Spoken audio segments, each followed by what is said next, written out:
we're working now. We're going. Okay, so I'm going to get going. The first thing I need to do is take some deep breaths. I don't know about you all, and you are welcome to turn off your monitors. I've been reading a lot of research and found it to be true for myself that whenever we can see our own face on our screen, that it takes up cognitive space for us. Our brains cannot help but look at ourselves. We just are drawn to that. And so the other day I put a little Post-it over myself because I was in a 8-hour Zoom, 8 hours, and it really helped. So if you want to turn your camera off, that's fine. And maybe at the end you guys can wave at me or something, but sometimes that really helps. It helps me. So right now I'm going to do the same and kind of take a minute just to breathe in.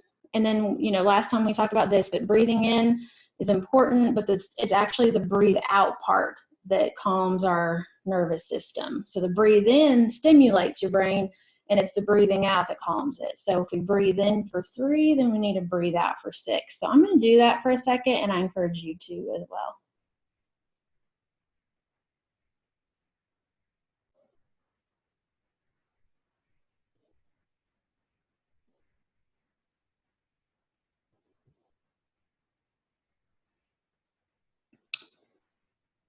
Okay, so I am back, and I think that you can see my screen. So I'm going to get started with this. What you should be seeing here, and you're welcome to unmute yourself if you need to tell me anything. If something happens here and you need me to stop or ask a question, that's fine. I'll also have time for questions at the end. But what we're focusing on today is really kind of the way forward now that we know some about trauma, and we are really interested in helping each other and what we can do next. And so I'm really excited about this. I will say that I've found when I talk to educators that they are ready to do the next thing, whatever that may be. Sorry, I'm still managing participants and adding people, so I'm going to take just a second to do that. Okay, so yeah, what I've found here is things that I've learned through my trauma-informed certification class, and I've been practicing these things myself, and so I'm just ready to do the next step. So as a review, we talked about last time, and I have tons of resources that I have now linked as a Google Doc, and I know there's so many. There's so many, it's ridiculous. And it's not, it's not a very pretty document, but there's a lot on there that I will refer to a few of those today, and then you'll have the links there, and then you can look at the rest on your own. I tried to star some things to kind of draw your attention to them because, like I said, this is kind of a follow-up from last time, but just so we have some of the same definitions as far as trauma goes. We talk about stress with trauma, because stress can be, of course, is positive. We need stress in our lives. There's positive stress, but then it becomes toxic when it's chronic, and that it causes us to have a trauma response. So when it's toxic stress, it means that it's overwhelming our system, and we cannot, it overwhelms our capacity to cope, and it becomes traumatic or trauma. So in healthcare, they'll talk about trauma as being like an acute physical injury, and that for sure is traumatic for children. But what we have found through the research is that trauma is much more varied, and it is also encompasses financial strain on parents. It also includes emotional trauma, all kinds of different kinds of trauma. So it's a very broad definition. And when you start really looking into ACEs, which I talked about last time, adverse childhood experiences, you'll realize most of the time when people look at that, they realize, oh, I have more than one on the ACE scale. And as an adult, you'll realize that. And that's, it's just one of those things to keep in mind as you navigate the world, and that you might have a triggering effect or a trigger from something that has happened to you that you didn't even realize still impacted you as an adult, that may have happened to you as a child. So what you'll find though is, okay, we've made it. How did we come out of that? Well, it really depends on your resilience factors and your resilience score. Because there are assessments now where you can assess your scale on your resilience, and we'll talk about that in a minute too. But the resilience for us, we're talking about the process of adapting well in the face of adversity, trauma, tragedy, or other life stressors. I want to stress that it's a skill, that it is something that needs to be taught. Sometimes we say, kids are resilient, and that actually ends up, it's not really true. They are built to be resilient, but they aren't just naturally resilient. That comes from supportive, caring relationships and in their lives as young as birth, even prior to birth. So, keeping that in mind, that this is a skill we have to, it has to be evolving and it has to be taught. So thinking about that, and what we're going to talk about in these next slides, is that really you can't, and we all know this, really you cannot teach something unless you have it yourself. And so if I can do anything at all, and especially in this time period, to help teachers, it would be to advocate for you, and I'm a teacher too, but for myself, for teachers to have space for emotional well-being and to build their own resilience. Trauma-informed is a person, this is kind of my own conglomeration of a few different sources, but trauma-informed for me means a person aware of the biological and neurological implications for behavior, and someone that is analyzing the influence of decisions we make in schools and by ourselves on students' ability to learn. Okay, so the expectation of ACEs with the numbers, we're seeing here that this is considered now an adverse child experience, what we're all going through right now. So these numbers, right now could rise, for a lot of reasons. For, if kids are in spaces that aren't safe at home, then those ACE numbers can rise. And on the flip side, though, we're finding students are actually thriving in situations where they're home now and having more support. So we're just going to have kids coming back in the fall that run the gamut of what kind of experiences they had, and so it's going to be an extra stressor for teachers. But like I said before, stress is not necessarily a bad thing. We really do. Teachers are used to being under stress, and we also like being supportive for our students. And so it's not necessarily negative unless we don't have the supports in place for ourselves. And that's the part that I'm concerned about, or I don't even say concerned, but I guess I am. But I really want to advocate for us as teachers that we have some strategies in place when we come back in the fall. So that's what we're going to do today. I showed this last time as well, but I can't get enough of it. Just thinking about this this diagram here of showing our fight, flight, or freeze, what happens in our brains when we get triggered, and how we really trying to get back into that stasis down there with the social engagement. It's normal to have this up and down, but when our capacity to cope is overcome, then we can go into these other I can't stages where we can really shut down and have these different kinds of feelings that are going on. And that is definitely happening. We can all say that we've been in all these different kinds of stages probably in the last few weeks. But most of us, of course, have recognized this something in us all along. It's just really highlighted right now. And you can see on the right side, it starts talking about the different kinds of physiological things that happen inside us, when how our blood pressure goes up and our heart rate goes up. And when we stay in those kinds of fight or flight, freeze, that cortisol levels get high, and then that ends up making our immune system plummet. And then we cannot fight off infections. It can lead to health impacts. So this kind of ties in, of course, with what I showed you earlier with the ACEs. And when you have several ACEs, they're exponential. They can really end up being harder on kids as you get more and more, of course, unless you have the resilience side. So we're going to talk about that. So what has been really helpful for me is this book called Trauma Stewardship. That was one of our textbooks for my certification that I went through. Honestly, when you first get a book in the mail and you're like, ooh, looks kind of thick, I'm not sure, do I have time for this? And so that was one of the things, this is why I'm even doing this webinar. Was on Facebook. Somebody, I posted something from it, and someone was like, well, what is this? And tell me more. And it just made me think, man, if I can just help a few more teachers, because it really has helped me. And it's taken me, 7 months probably to get through it, because I go slow. I go very slow, and there's a lot to it. But at the same time, she's funny. She puts in funny, humor in here, and so it really helps too. But she is looking at what we do as teachers in healthcare. Really, it's focused on teachers and healthcare professionals, because we steward trauma. So we steward people and children that have been traumatized or that are in trauma. And every one of us, I truly believe we all have been doing it already. And then this fall, we're going to be doing it on a kind of a whole nother level. So this guide is just, I feel like, a really good jumping off place for groups of your friends or colleagues that might want to get together and start thinking about, how are we going to really make sure we're taking care of ourselves. And so you can see the tagline at the bottom is an everyday guide to caring for self while caring for others.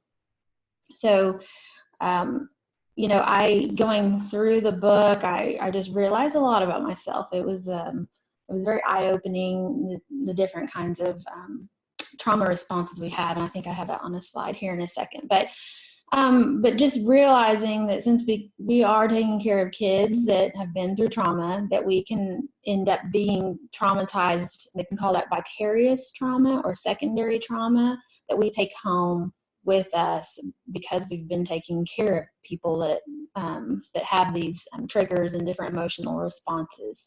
I talked to a principal a few months ago, and she said, actually, we get trauma. We are sometimes primary trauma. We have primary trauma as teachers as well from our students in the classroom. So it's not even secondary, it could be primary. And honestly, our bodies don't differentiate. It really, our bodies react the same, depending on the intensity, of course, and then what supports we have, so our bodies react no matter, if it's primary or secondary. It doesn't really care. So we need to take care of ourselves. And so this book has gone a long way for me in doing that.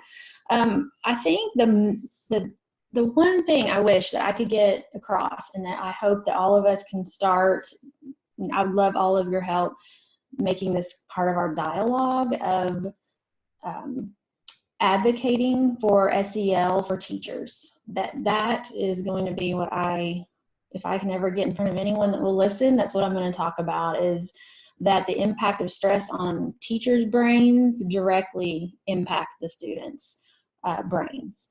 And so if we're not able to take care of ourselves, or we're not being checked on, or if we're not being able to regulate ourselves, then we're not going to be able to regulate the students in our classroom.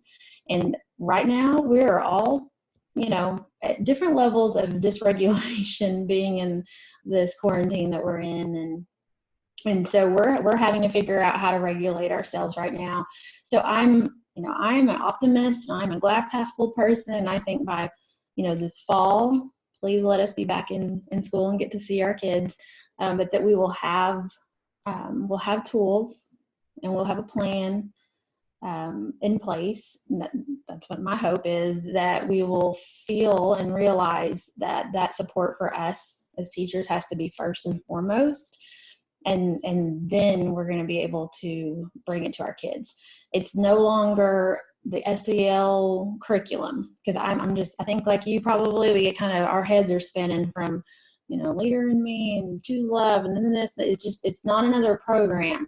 This is a process, and it is a philosophy of teaching and learning, and it has to be embedded and lived out. It's not a worksheet. We do it, during advisory. I'm thinking about junior high now, my older kids, but it's not the worksheet you do in advisory. It's how you do this for your kids and show them how it works for you. So we need to be taught. It's a skill, and I wasn't taught. I don't know about you all, and I'm sure there's just different variations of what we've been taught as far as taking care of ourselves. But for me, what just lit me on fire was finding out about the neurological and physiological changes. Something about that just solidified in me what I guess it gave names to things. It gave names, and it gave science. I don't know. I just needed that, I guess. But it just made it click in my head, like, okay, this is not just something I'm feeling. Because I always say, I'm a feeler, and I'm an emotional feeling kind of person. But to know that I have chemicals in my brain that do that, that cause that to happen, it just made me realize that I really do have a choice in the way that I react and act with my kids in my classroom and my own kids in my house. And it's been powerful. So this diagram, I always love to show. I just haven't seen it in other places done this way and this well. And it just really shows us that, you know, even if a child is regulated, if there's a dysregulated adult around, it causes a dysregulated child. And so that just, I feel like, is a great diagram to show people. It just kind of gets the point across that, you know, we really need to check ourselves and see how we're doing and check on each other in order to be able to teach our kids and teach them well. I know there's a lot of text on this slide, so I apologize, but I kept just finding really great info that I wanted to share, and I figured later that people could look at it. But I don't know, I bet if I took a poll in here, you know, these would probably be the same, but 78% of teachers report feeling physically or emotionally exhausted at the end of the day, and that's pre-COVID, that's pre-coronavirus. And so I know that we stay at this high exhausted rate because we work really hard and we care a lot. And teachers want to do their job well. We do, but neuroscience research explains how the prefrontal cortex goes offline under stress. So if our own brains are under that much of stress to say that we're physically and emotionally exhausted, how well are we able to make decisions? Because we know the prefrontal cortex, that's what the front of our brain does. It's the epicenter of our brains. It makes the decision making, the memories, it connects the creative part, the feelings, it creates all of that in order to make a next decision. Well, how are we going to make any instructional decisions for our kids when we are emotionally and physically exhausted? And I know, like, you guys, I'm sure, like, yeah. I mean, these are things that we have all known as teachers. We've felt that, we experienced it, but I don't know, for me, until I took this, you know, these courses and really put, like I said, names and research to it, now it just feels like it's clicking into place where I can now advocate better for myself and share this with others and just really feel supported. So let's see, memory attention. So let's see. Okay, so thinking about that, so we have all this stress and our brains go offline, and that is okay. Like that's what our body does. It's been designed to take care of us. It goes offline so that the other parts of our body are like, okay, I'm going to take over, because that means I need to sleep and I need to rejuvenate. Is that the word I'm thinking of? I need to do something, you know, physically to get back into a place where I can connect my front of my brain to the back of my brain. Remember last time I talked about our brain being like this, and we flip our lids and we can't even talk. Our brain can't even talk to our bodies, and our bodies can't talk to our brains. And so we need to flip that back down so that our brain can talk across and tell our bodies, you know, to breathe and to really reset like that. So, you know, as you think about that, it can sound kind of depressing when you start thinking about all the stressors that we have. But then the part that I really felt like was a switch for me was when we started talking less about ACEs and more about that emotional resilience and building that emotional resilience, and that being the skill, the factor that buffers the stress. So if we can buffer that stress, we can handle a lot as long as you have the buffers in place. So this dynamic empowerment is a theory of social interaction. And so we naturally experience all kinds of stressors and supports. And what I love about this theory, and I'm going to show you a second in the quiz, is that it makes us think about how things change from month to month. We know that change is really hour to hour in a way, but we also know that it takes 21 days to make a habit, and that we need to put some things into practice, and then we reflect. And so what we did in our classes for reflective supervision was we used this dynamic empowerment theory to talk to each other each month. We did it via Zoom, which back then was really novel. That was like the second time I ever used it was in that class, and now, you know, everyone uses it, and it's actually people aren't enjoying it right now because it's so much. But for us, it worked great for us to come together once a month, and we did it in late afternoon for 2 hours, which I've already been thinking about all kinds of ways we can do this for teachers, so we can talk about that at the end. But for us, we'd come together and we would just talk about challenges or wins, or how we're doing, and where are we on the quiz. Like and I loved the instructor that I had, the way that she facilitated it. There was never pressure. You never felt like this was a homework thing to do. If you didn't get to take the quiz that day, it's fine. Let's just talk about it generally, or and each of us had, there was a loose structure to it where we could each have about 20 minutes to talk. So it was great, and I'm still doing it. I think I have one more left. I've been doing it for a year, every month, and it's it's kind of one of those things where it's okay, another thing for our schedule, but what it does is it makes space. And I think that was the picture that I posted to Facebook from my book, where it said that we cannot be creative unless there's space in our brains, and in our minds, in our lives. And so that's what it's done for me. So I'm going to keep going on here. But we want this picture here came from Harvard. Harvard has an amazing website, Harvard Center for the Developing Child, and that was linked into that chat. I put the Google Doc in there. I hope you all have access to that. But there's a link in there somewhere where you can see the Harvard Developing Child, and it gives you tons of information. But this is from that, and it's just talking about, like, okay, if the positive outweighs the negative, then that's going to be where the tipping point is. So how do we continue to build the positive outcomes by giving the tools that we need? So if I picture each one of those little squares as being another tool, and so this dynamic empowerment quiz is a tool. So, and I'm not sure on my screen right now if I click on it, so I may do that at the end. I'm not sure what will happen if I click on these things, if it'll work, but I'll try it in a minute. But this, and that dynamic empowerment tool is there for you on that resource as well. And she encourages us, and it's free to take.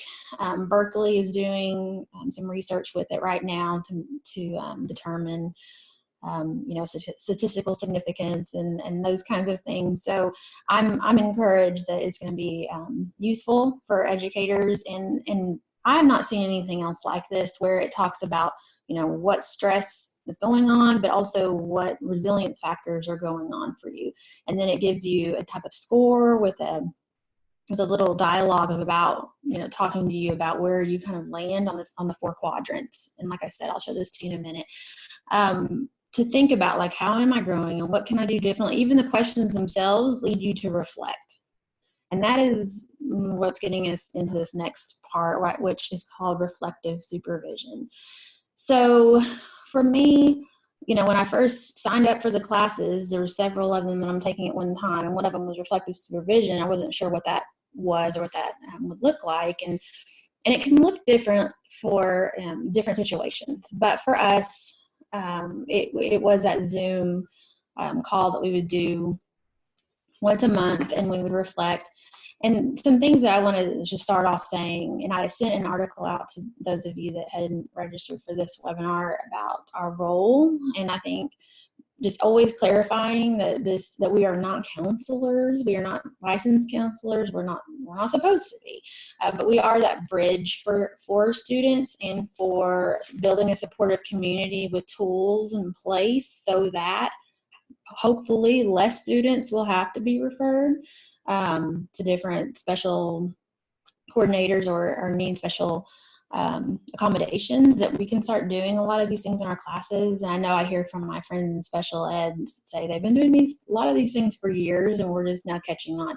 Another interesting fact about reflective supervision, when you Google it, you will find that childcare from birth to 3 or preschool teachers, this is a best practice. It's already, and when you think about it, if anyone has worked with that age, that the stress on the caregiver is great. And so they have needed this for a long time. Now, I think teachers have needed it, K-12, I think everyone needs it, but we're talking about teachers today. So, we've all needed it. And I think, I mean, I was already going to be pushing for this, and then coronavirus happened, and I'm like, oh my goodness, this is the time. This is the time to launch this for teachers. And I just hesitate because I don't want it to be another thing we have to do, or it to turn in something it's not supposed to be. You know, I'm already like thinking about different ways this could look, but at this point, you know, you want it to be something that will be supportive. And so to me, it needs to be a safe environment. So that, you know, means that there needs to be structure in place for whoever is leading it, because it is a facilitated conversation. So it would need to be someone that has done some work in this area of trauma-informed teaching and practices, but it doesn't have to be an expert, and it doesn't have to be someone with necessarily a certification, but it needs to be someone that understands the principles and that has, you know, worked through some of these modules. I put a bunch of links on there for those for you to look at. But anyway, I think I have a picture of it here in a second, but you do need to know that it's not therapy. We need to make sure everyone realizes that you may realize during it that you might need therapy and those kinds of things. But for the most part, it's just an understanding that it's a conversation that leads to space and time to reflect with each other about those things that we really want to talk about, that we just don't have time to talk about. And those are the things that need the most, you know, help and work right up front. So, okay, so group norms. Yeah, so it can be centered around a text, like we started out our reflective supervision talking about, just to kind of, we didn't know each other. We were from all the way across the country. There was about 5 of us in the group at the beginning. And so we would talk about this book a little bit, and then we would share, just without using names, like situations that were challenging. And what was interesting is over the year, it's been less about the kids, like challenges in the classroom, but more about challenges with colleagues and administrators and some of that dynamic. And so that has been really fascinating to me, to see how things that I've seen in public schools and that I've experienced in higher ed and different situations, it's the same across the country, you know, that people have these challenges of communication with peers. So it's been, for us, it's been a little bit less about what's going on in the classroom. It's been more about the inter relationships between team members and things. And so it's been really, really awesome. And it just makes you feel like, okay, I've supported this. And now there's some things I can think about, and how probably that response that person gave me was out of their own trauma. It wasn't, you know, a personal attack on me. And it's just a safe place to do those things. Okay, I thought I had a picture. Maybe it's the next one. So some practical applications about this when I'm thinking about using this. And I know you're starting to see that here comes acronyms and things, but I'm thinking about it, you know, when you go to talk to administrators or your teammates, just thinking about practically how this might look. I have a feeling, I know for us in higher ed as well, that we're already talking about how we're going to support we already are supporting our students, but in the fall as well, how this will look and how we're going to play this out. So these conversations are happening, and I'm glad we're talking about this in April, so that maybe tomorrow's May, but that we can talk about it and plan for it for the fall. So how could they look, or at least teach about it or learn about it? I could see that happening in PLCs for sure. I could see it happening in grade level meetings, and there's a lot of different groupings. And I have, you know, hesitancy to give ideas, because I think that you can come up with the ones that work best for you. And I could also see this being something where you might want to start it off with just a safe group of 3 or 4 other like-minded peers that you have that are, you know, that you already know are kind of on this journey, and you might want to start there. That makes a lot of sense to me. But I could also see it being grade level meetings or grade level teams, and I think that dynamic could be a little bit difficult. So you know, just having those group norms and understanding what the goal is, and having that training, I think, would be important with those groupings. I have some other thoughts on that and challenges, but just something to kind of get your thoughts thinking about how this might look. That dynamic empowerment assessment, like I said, taking that on your own, you can already begin doing that, and just reflecting with yourself about how you're doing and how you might be able to how you might be able to move to the next quadrant, because there's, you know, different quadrants, but each of them are there's not one that's worse than another necessarily. It's just a more, it kind of quantifies, or, you know, where you are and how you're doing and what you might think about to move into a different quadrant. So, no, I'm sorry, I don't have that picture up here yet, but also those, so we also share those results in our, I said SEL support group, but you know, you can also call it a reflective supervision group. And that's what we do in our reflective supervision. We talk about where we are and why we think we might have moved. I think I said that earlier. I'm not sure if I finished my thought on it, but that, you know, it takes 21 days to develop habits. And so once a month has worked really well for us, you know, thinking about what we can do differently, and also just time-wise, we don't have time to meet more than that probably. Here's a little picture of it. I grabbed this slide from my instructor. That's actually her on the top there, Emily Santiago, and Bruce Perry. Many of you that have done any of this kind of work maybe recognize his name, and Oprah did a webinar with him a few weeks ago, and I think I had that linked on there too. Bruce Perry is amazing. He talks so much about our prefrontal cortex, and I think his whole thing is called neurosequential theory, about how our brains and our bodies work together under stress, and how we can be healthier. But anyway, so I like this little screenshot that Emily actually used in our reflective supervision. I think it was last week maybe, because it kind of gives you an idea of what it looks like, which, hello, you all know Zoom, but it also shows how it can be a thought. You know, she put up this thing about reflection, and this definition of reflection, and we talked about it and how it's nonlinear. So it's not super, it's messy. That's what it's messy. But it's so important. And, you know, in our teacher prep programs, how many times do we talk about reflection and how important reflection is? And then when you get into the classroom, how much time do you have to reflect? Like, you don't even have time to go to the bathroom.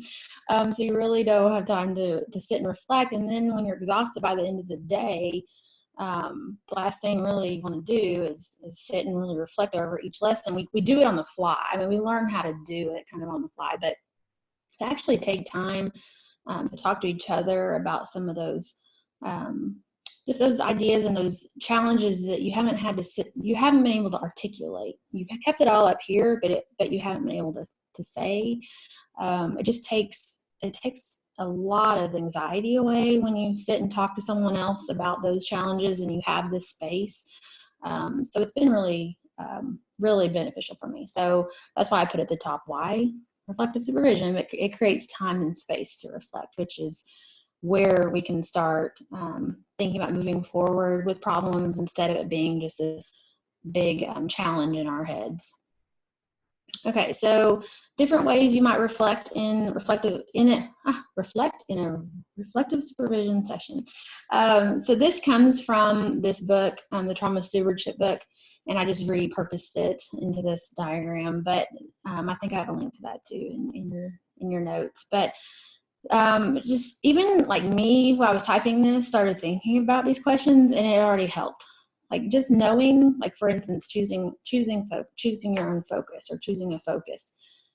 Just asking that question to someone all of a sudden makes you start thinking, like, what am I focusing on? Like, what is it that it just makes you stop and think? And then what is my plan B? That there can even be a plan B? Because I don't know about you, but a lot of times when I'm, you know, teaching in the middle of a week, it's just, you don't even think that there could be another option. You're just kind of stuck in, like, I have this issue and I'm just going to plow through because you got to get through the day. So, you know, these are just different question stems that you might think about using in a reflective supervision session. I'm not going to go through each one of these, but I think you could envision how having some structure to that Zoom call, or however you choose to do it, if in person maybe, can really help the conversation go along. Trauma mastery is an interesting one. I meant to add another slide about that in here. For me, my instructor not called me out. She was very supportive, but I was trying to explain to her something during reflective supervision to our group, and she, you know, facilitates it, and I was just like, I just wish I could, you know, it's almost like a perfectionist. Like, I just want to know how to fix this thing. I know I want to do it to the best that I can. And she could just hear me, like the strive in my voice, kind of trying to do it for you. And I was like, do you know what I'm trying to say? And she's like, it's trauma mastery. It's like, there's a name for it. And so she told me to turn to a certain page in the book, and she's like, why don't you go read that later and think about if that might be you. And it was interesting, the chapter, because this book isn't just for teachers. It's for anyone that works with populations that might have been in trauma or traumatized, so healthcare workers and things. And the chapter that she sent me to on trauma mastery was talking about how many times we choose relationships or jobs, situations that are similar to a problem or a trauma that we had when we were small or younger that never was resolved, and in our brains, we want to fix that, or we want to improve whatever that was. And so we choose something in that realm that's very close to what that trauma was. And it was just fascinating to me. And so then you get into that job or that relationship or whatever that you really want. Okay, that didn't go well the first time or whatever when that happened. So now it's going to go right this time. And so we get this like focus, but it's almost the hypervigilant focus of a trauma response, of trauma mastery, where we can't even just take a deep breath and think about, like, what are we really trying to do? What is my focus? What is, am I taking care of myself in this? And just that reflective process. And so that was a big aha for me. I hope that translated well the way I told it. But creating space for inquiry. Oh, can you imagine if we all had space? That'd be great. Okay, so I'm missing a slide, but it's okay. So next steps, we all want to know, like, okay, well, what can I do with all this information? Evaluate your school prior to implementation or meeting. So I have a hyperlink, and like I said, in a minute when I finish this, I'll start clicking on things and kind of show you what I have in there for resources. But this link I really like, because it's not overwhelming. Some things, I try not to put things in there that are like 40 pages long for you to read. But this makes you ask questions about your school and thinking about how it's already set up, where it might be lacking. And it can, I think printing this out and kind of highlighting things and thinking about where we might improve would be a great first start and a great jumping off place for conversations about how we might be ready in August for our kids to come back. Now, what I also like about this so Wisconsin is where these resources are coming from. They have an amazing website. It's where my class, my trauma-informed certification, she sends us there to do those modules. They're free. They're online.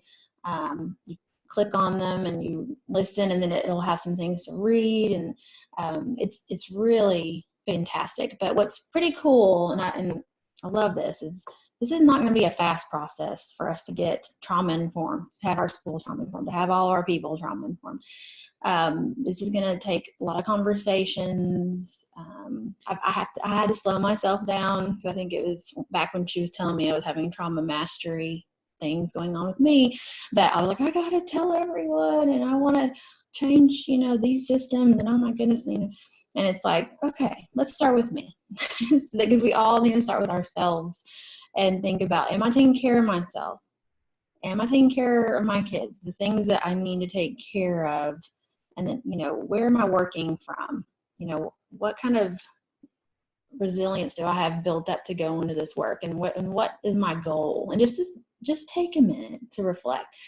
And so that's what I would suggest, is if you had a couple people in your building, get this, understand or have heard of trauma-informed principles or practices, everyone's asking these questions right now. So for you to go in and say, hey, here's this tool, like, let's look at it together. Where do you think maybe we could ask our principal or our administrators or just ourselves as a team, how can we change some of our practices? Is there something that we could change right away?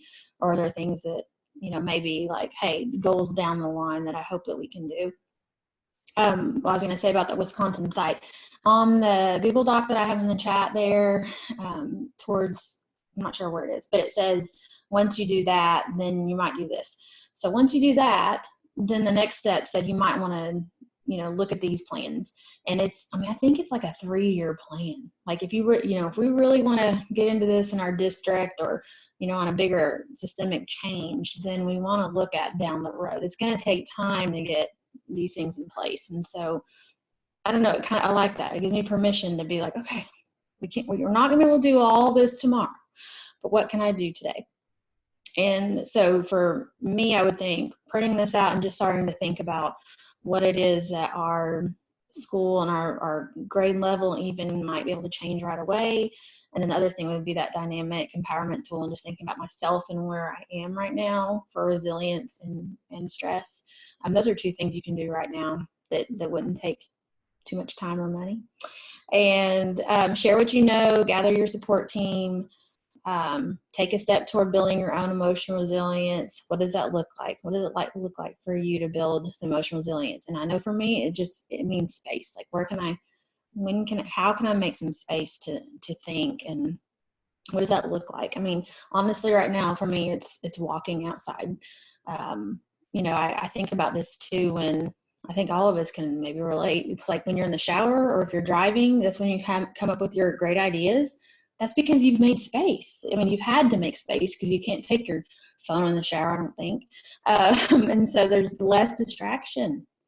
So we got to make space. So for the more space we can make, the more creative and the more we actually are able to do. And that's the thing that I want to say to every administrator in the world. And I know it's a top-down situation. I get it, because I know principals have the pressure from above. And so this is going to take systemic change. I will say, if you feel resistance from colleagues or people that, I don't really get it, or, for one, they're probably reacting out of their own trauma response. It's not about you or what you're saying necessarily. It's just, they just can't handle whatever right now, maybe. That's one way to look at it. Another is, I think I put that on the document, I can't remember, but thinking about how once people see you changing and like getting excited about these things and changing your own kids in your classroom, they're going to want to know, what are you doing? And like, how's that working? And, and I heard this the other day in a webinar I went to on the trauma-informed practices, is that you might have, well, actually, this is what I'm trying, and I did this with a student, and then they go try it with their kids, and it doesn't work. And so they think it doesn't work. But the problem in that is that probably the other teacher or that person hasn't done the trust building, the community building that it takes to have those strategies work. And so, so that's why a lot of times when I go to trauma-informed webinars, they don't give a whole lot of strategies. It's not really like, here's the strategy. It's more about building space in yourself and giving space to your kids in their classroom so that we can make these decisions together instead of just this go, rush, and just fighting fires. Okay.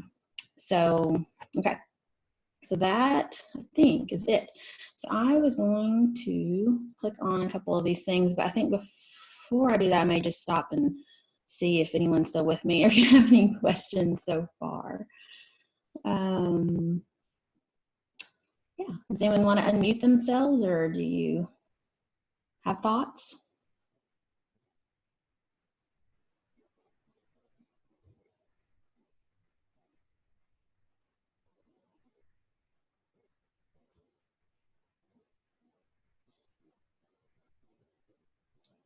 Nobody wants to be the one to talk. It's fine.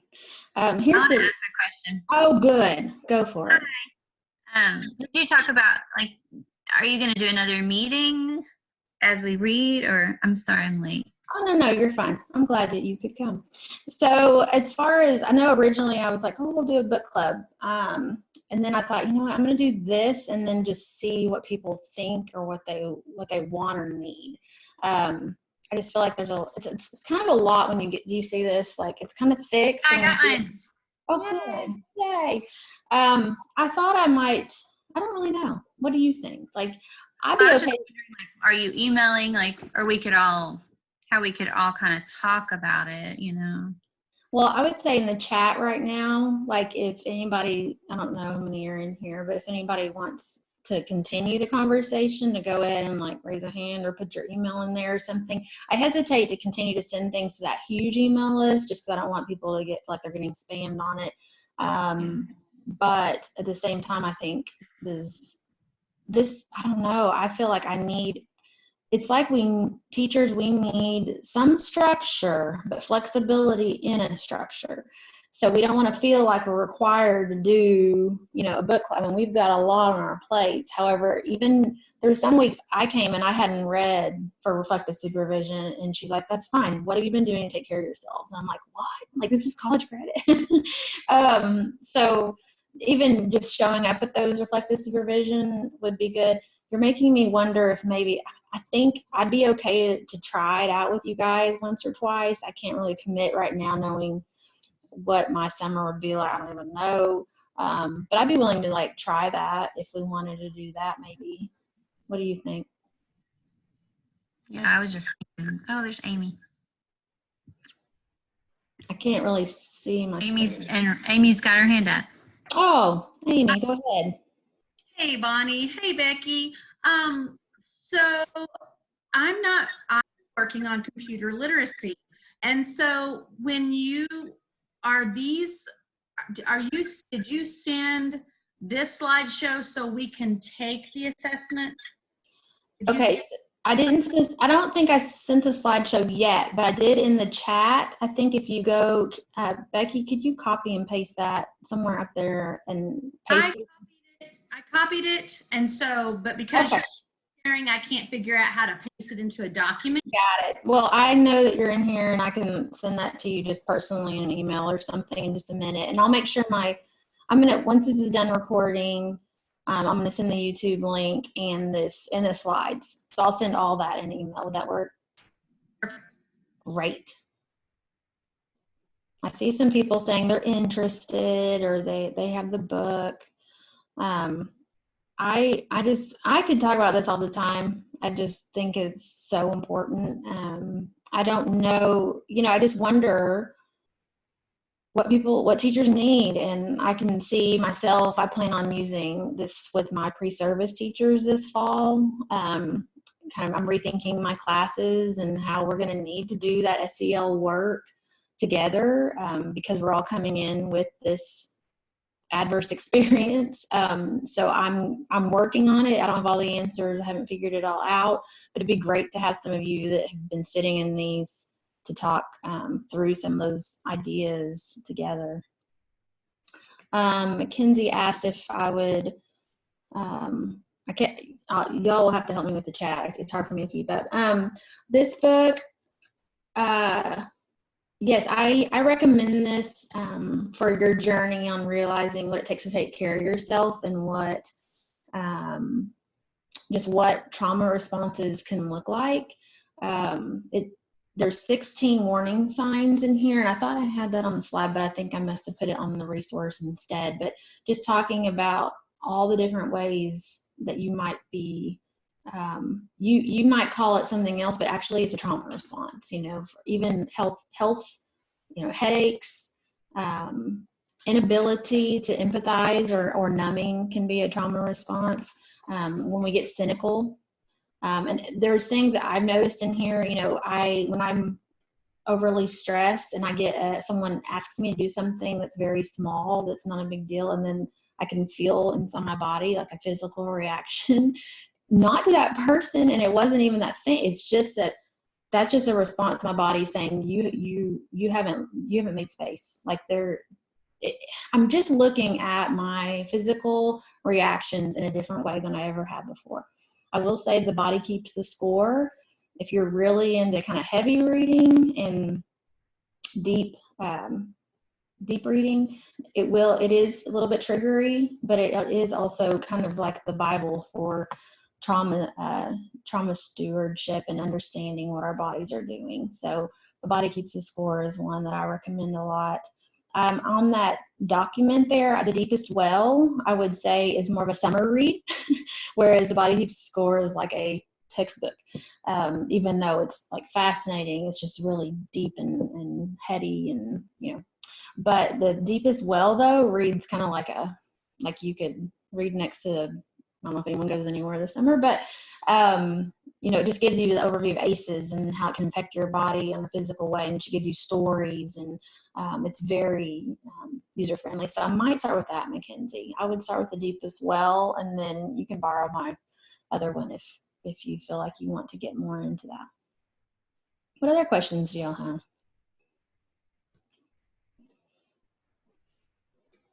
Y'all are probably seeing my chat. Sorry, I'm not like very good at this. So. Hey, Bonnie, Yes. I just want to say that the graphic, and you had it in your last one, of the regulated adult, dysregulated child is one of the best things I've ever seen. It helped me with my own child this morning. So that it's really good. Like, I don't know exactly where that came from so that I can cite it. Maybe you have it on that slide, but everybody needs to see that right now. I mean, I love that you said that. I have not posted that on social media anymore, so I will post that. Thank you for that needs to be shared for sure. That made such an impact on me the last time, and I can't tell you how many times that little graphic has run through my mind as my own kids are having meltdowns. The things I stay regulated, I can get them back on track. So thank you for sharing that one. It's awesome. Thank you for that feedback, y'all. Any feedback is helpful because, you know, I've never taught this before. Like, I've been learning it for years, but now that I'm teaching it to people, it's hard to know. Like, I know that's why I've showed it in both of these, because it makes such an impact on me. And I actually had a teacher text me the other day about, like, what was that? Where'd that come from? So this is from my class, and I'm thinking my instructor made it. And so you can hardly see at the top there, it says Center for Cognitive Diversity. That's who you would cite, Center for Cognitive Diversity. I'll ask her. I'm pretty sure she made it. But I'm gonna ask her about that, because I agree. I mean, I think something about that visual, you know, you can say and read a whole lot of articles, but then when you have a visual like that, it just hits in a different way. So thanks for that feedback.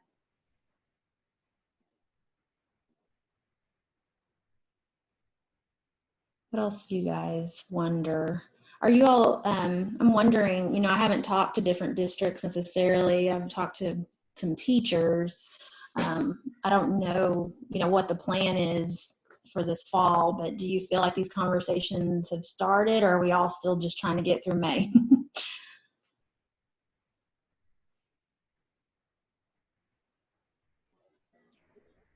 I think we're all still trying to get through and we've all started planning the classrooms for next year. And so that's where their heads are, but we're going to have a plan.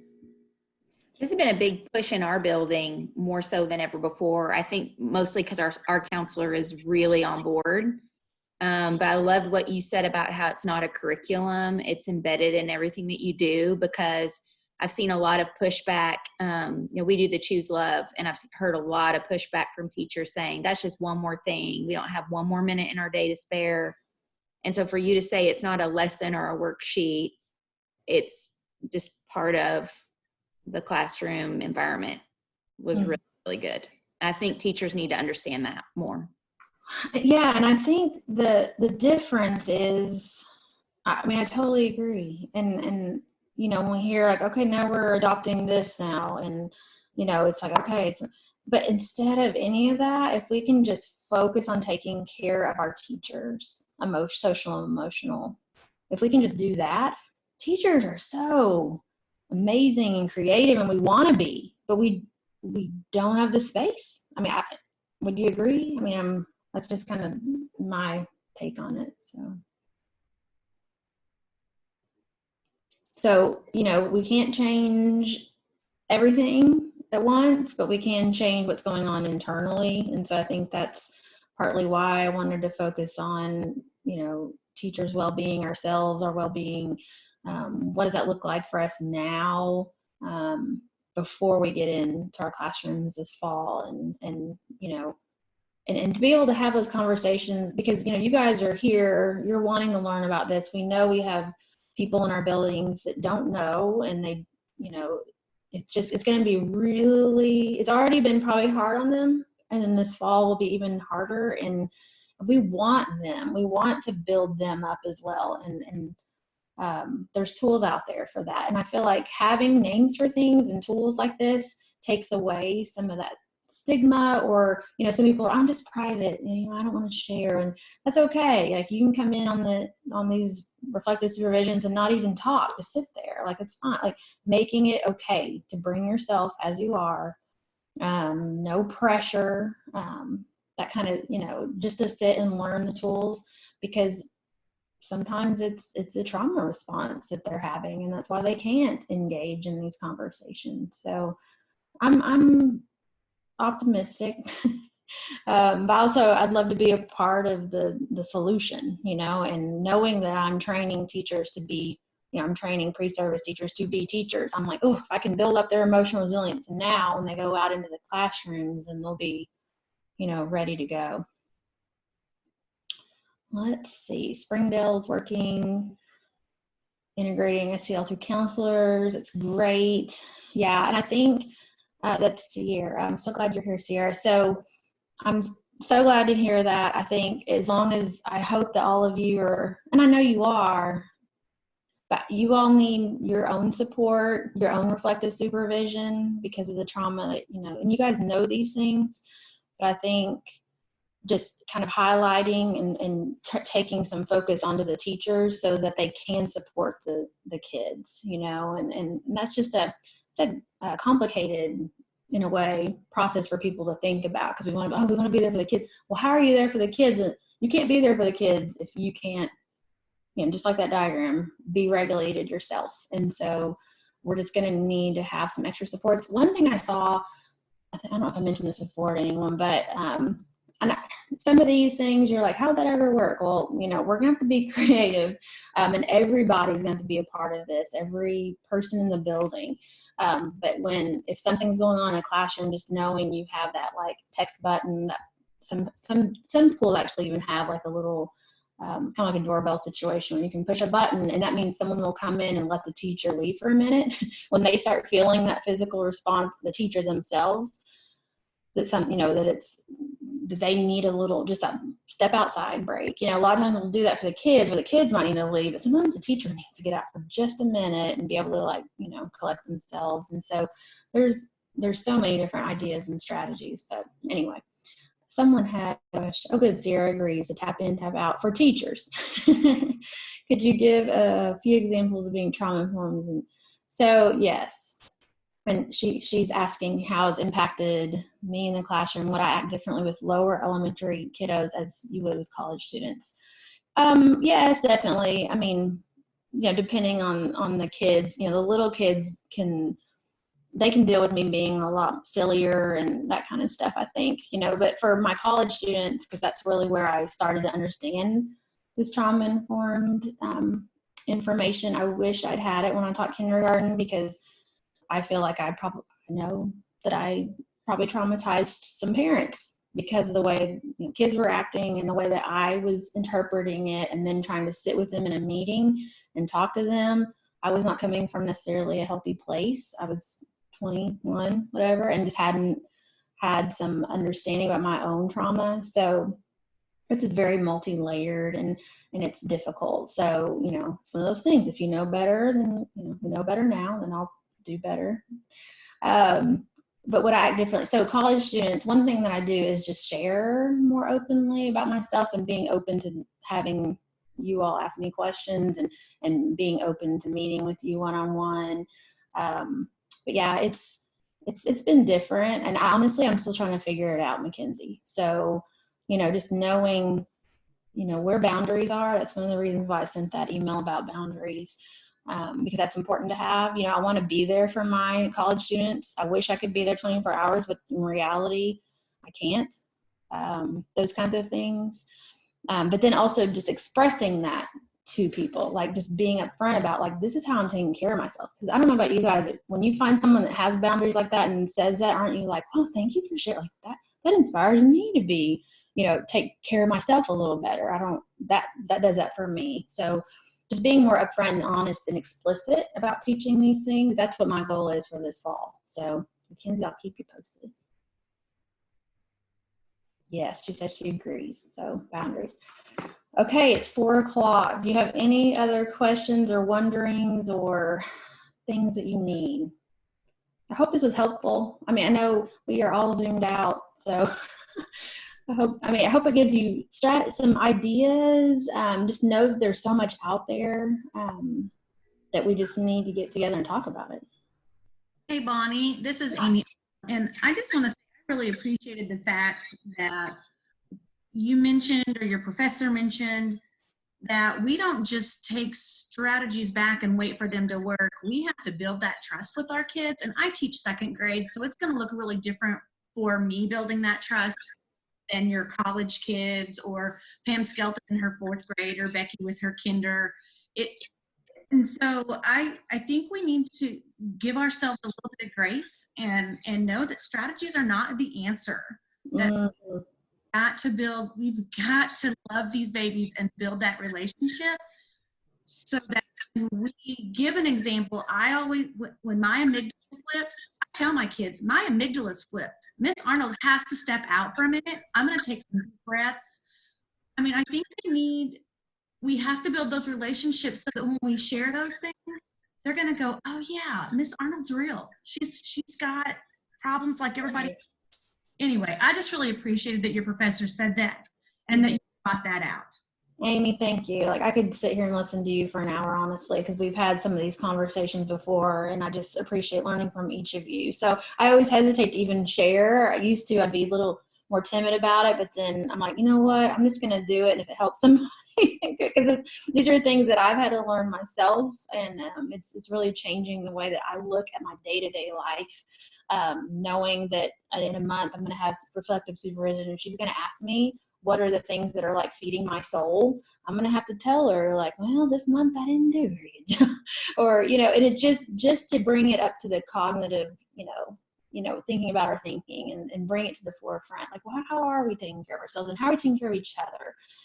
And finding someone to do that with. So I'm just glad that you have some friends that are on this journey with you, Amy. That's awesome. And just thank you guys for being here. I'm going to finish the recording, and then I'll send it out so that you can have it if you need it. And I'm here I love talking about this. So if there's anything else that you need, let me know.